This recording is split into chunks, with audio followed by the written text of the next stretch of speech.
Assalamualaikum warahmatullahi wabarakatuh. Bertemu kembali dengan Pak Rohman. Kali ini kita akan berbicara masalah bisnis inovasi perusahaan. Tentunya di pertemuan yang kelima ya. Lalu untuk absen silahkan nanti di kolom komen.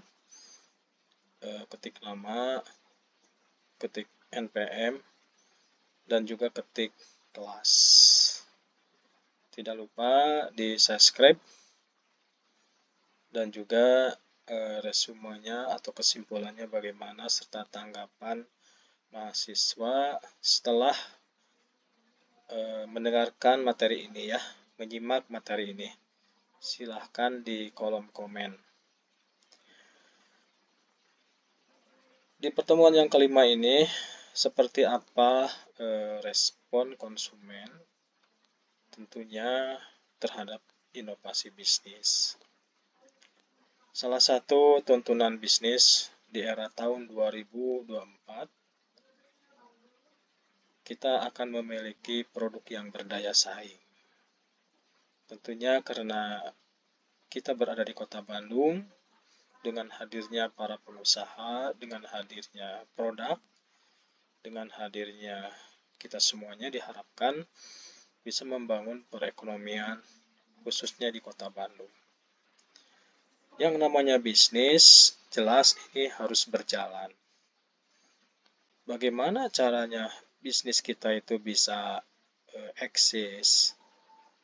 Kadang kita itu kena musim hujan, bagaimana usaha kita? Musim panas, ataupun juga bencana yang memang di luar kemampuan kita. Tetapi kalau kita seorang pembisnis yang punya jiwa dagang, yang punya entrepreneur, bagaimana kita harus bisa bertahan hidup. Makanya ada strategi usaha, bagaimana strategi kita.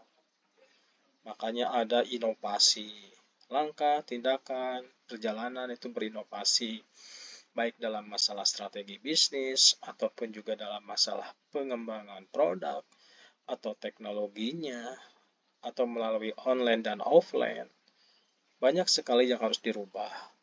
Dan juga pada fase-fase tertentu, di momen-momen tertentu kita harus bisa menciptakan sebuah peluang.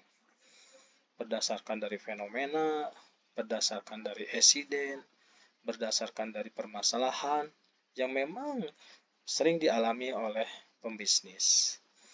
Sehingga kita bisa lambat laun karena keseriusan kita, kesungguhan kita, semangat kita, lambat-lambat atau juga secara perlahan laba yang kita dapatkan akan optimal.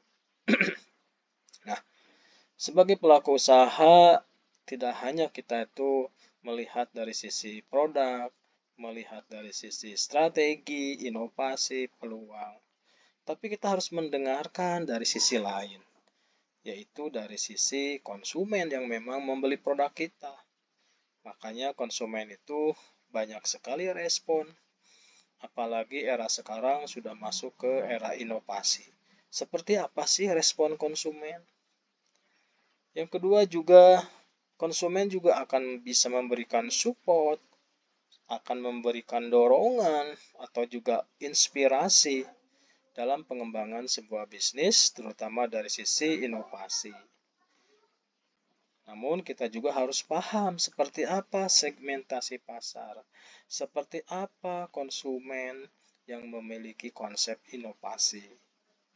Maka dari itu diperlukan strategi inovasi yang memang terus bisa menyentuh pada konsumen kelas bawah, kelas menengah, kelas tinggi, ya minimal lah kelas menengah. Ini adalah outputnya. Makanya kembali kepada bagaimana perusahaan kita atau bisnis yang sedang kita kelola itu bisa eksis, tentu kita harus siap menghadapi sebuah persaingan. Dan setuju tidak setuju, persaingan itu ada di tengah-tengah kita dan ada di depan mata. Maka yang kita bangun adalah semangat dan optimalisasi yang harus kita perjuangkan. Berbicara masalah optimalisasi karena memang kita goalnya, ujungnya adalah konsumen, maka tidak jauh dengan kata marketing atau pemasaran. Seperti apa konsep marketing kita? Maka dari itu, era sekarang tentunya selalu kita itu didorong inovasi-inovasi. Marilah kita merencanakan, marilah kita menciptakan sebuah pengembangan produk. Sebagai rumusannya, tadi di awal sudah dijelaskan, kita paham bagaimana respon konsumen, kita jadikan konsumen sebagai inspirasi, dan kita jadikan juga beberapa konsumen juga ada segmennya ya.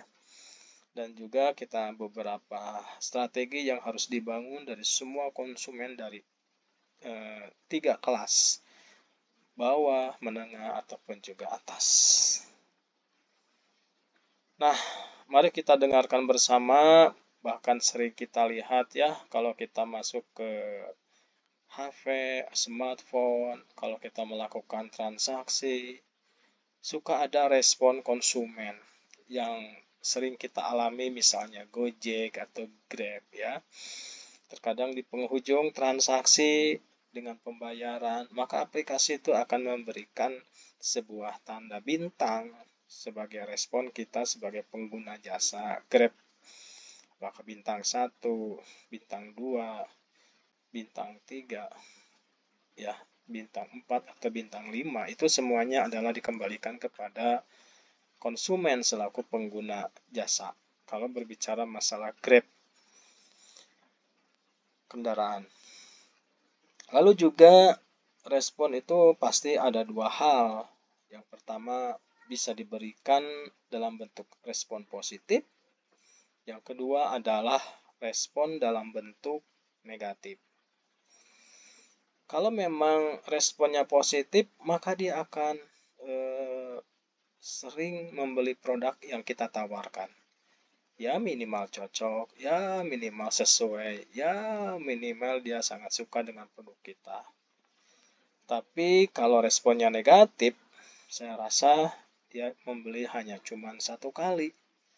Untuk yang kedua, ketiga itu konsumen akan berpikir ulang. Makanya ini harus kita kaji, dalami ya. Harapan kita itu sebagai pengusaha tentu responnya adalah positif. Di samping juga diberikan layanan servis atau salah satu pertanyaan atau jawaban, juga konsumen atau customer itu juga bisa melihat bagaimana layanan kita ya, apakah excellent-nya atau poor-nya. Makanya harus kita dalami secara internal ya, perilaku konsumen secara segala lingkungan, secara internal dan juga secara eksternal. Inilah kehebatan kenapa kita harus tetap menjaga konsumen hubungan baik. Karena ada salah satu perusahaan di mana karyawannya kerjanya hanya berfokus, diskusi, bertanya, ngerespon dengan konsumen. Makanya ada grup pelanggan setia misalnya. Nah, tentu saja berbicara masalah respon konsumen. Ini dikaitkan di awal bahwa konsumen punya keinginan, punya selera, dan responnya itu 2 ya, kita kunci. Yang pertama adalah respon yang positif dan yang kedua adalah negatif. Artinya di sini konsumen memiliki peranan yang sangat penting untuk kemajuan bisnis yang sedang kita jalankan. Artinya juga konsumen itu membutuhkan ya. Kita butuh konsumen karena memang supaya bisnis kita tuh tetap jalan. Lalu juga konsumen juga membutuhkan sebuah produk yang dihasilkan dalam sebuah bisnis. Dan juga kita bisa memberikan manfaat kepada konsumen. Jadi ada take and give antara kita sebagai pelaku bisnis dan juga konsumen sebagai pengguna, baik dalam bentuk jasa ataupun juga dalam bentuk produk. Nah, karena memang konsumen ini satu sebagai dorongan, ya, Mari kita lihat bagaimana minat secara personal berhubungan dengan sikap. Bagaimana sih minat konsumen? Lalu juga bagaimana terhadap sebuah produknya. Lalu juga keinginan konsumen untuk menginginkan sesuatu yang kita tawarkan. Jadi yang menjadi minat konsumen yaitu tadi ya. Nah, apakah dia itu minat membeli atau tidak? Ya. Jadi diharapkan dengan hadirnya kita, si konsumen itu ada keinginan membeli produk. Apakah itu dalam bentuk barang ataupun jasa. Ya. Makanya kita harus perlu tahu konsumen ini secara internal dan eksternal. Yang kedua adalah konsumen itu nanti sebagai inspirasi untuk pengembangan bisnis supaya bisnis kita tuh maju, supaya bisnis kita itu sukses. Maka di benak kita itu ada dua kata, yaitu kreativitas dan inovasi. Tentu kalau berbicara kreativitas di awal pertemuan sering kita bahas ya, di awal-awal, lalu juga inovasi ya. Sampai saya itu ingin coba buatkan sebuah ide 100 ide ya. Itu adalah bagaimana mahasiswa didorong untuk biar keluar gitu ide-ide yang memang tersimpan di dalam memorinya. Tapi tujuannya adalah dengan kreativitas dan inovasi ini ternyata kita mampu dan bisa mengembangkan sebuah produk. Ternyata kita mampu mengembangkan sebuah manajerial dalam sebuah bisnis. Ternyata kita mampu mengembangkan layanan excellent kita. Jadi tidak tetap, tapi berubah dan berkembang.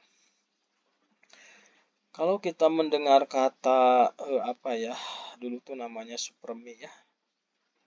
Supermi di ide kita tuh, di benak kita tuh. Tapi dengan lahirnya era kreativitas dan inovasi, maka supermi itu melahirkan banyak produk ya, seperti super mini ya.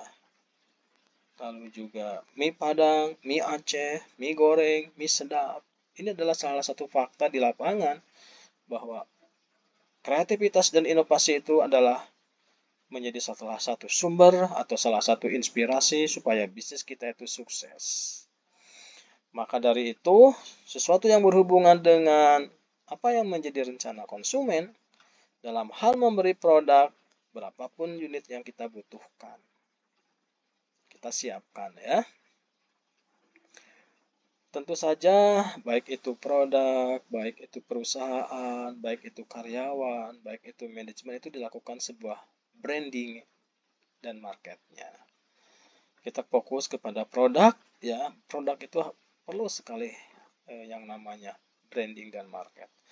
Yang pertama, branding itu kita lihat segmentasi pasar atau pelanggan.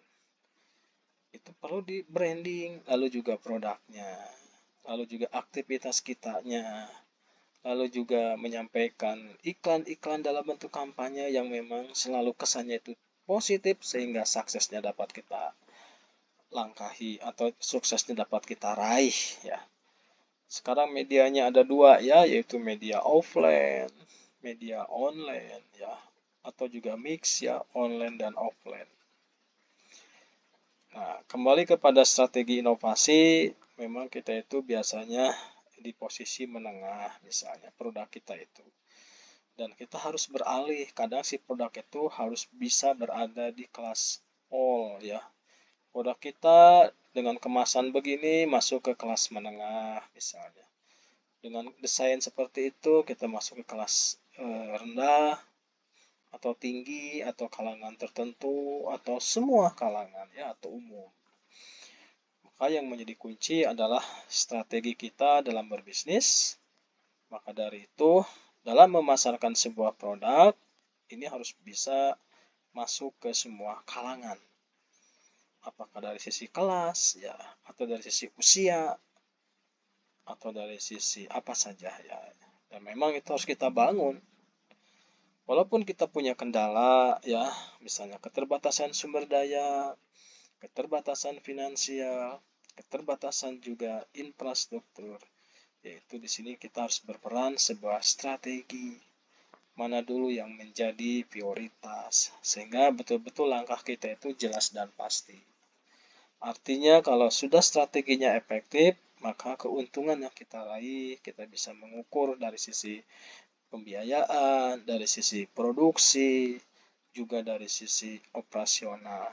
Tentu harus tepat guna, tepat sasaran. Jangan sampai berlebihan. Nah, salah satu segmentasi pasar mungkin sekarang sudah hadir iklan digital atau videotron ya, yang semula spanduk sudah mulai berubah dengan videotron, atau juga koran atau juga majalah yang lain, itu silahkan. Namun dengan hadirnya iklan yang dalam bentuk videotron ini akan mempermudah proses kampanye iklannya. Nah, diharapkan perjalanan ini bisa betul-betul sangat menarik sehingga orang mudah melihatnya. Atau juga di media yang lain seperti di IG, di YouTube, atau juga di saluran TV baik lokal ataupun juga non-lokal ya. Silahkan saja. Mungkin itu yang menjadi pembahasan di pertemuan kelima, dan kita coba ini ada tugas.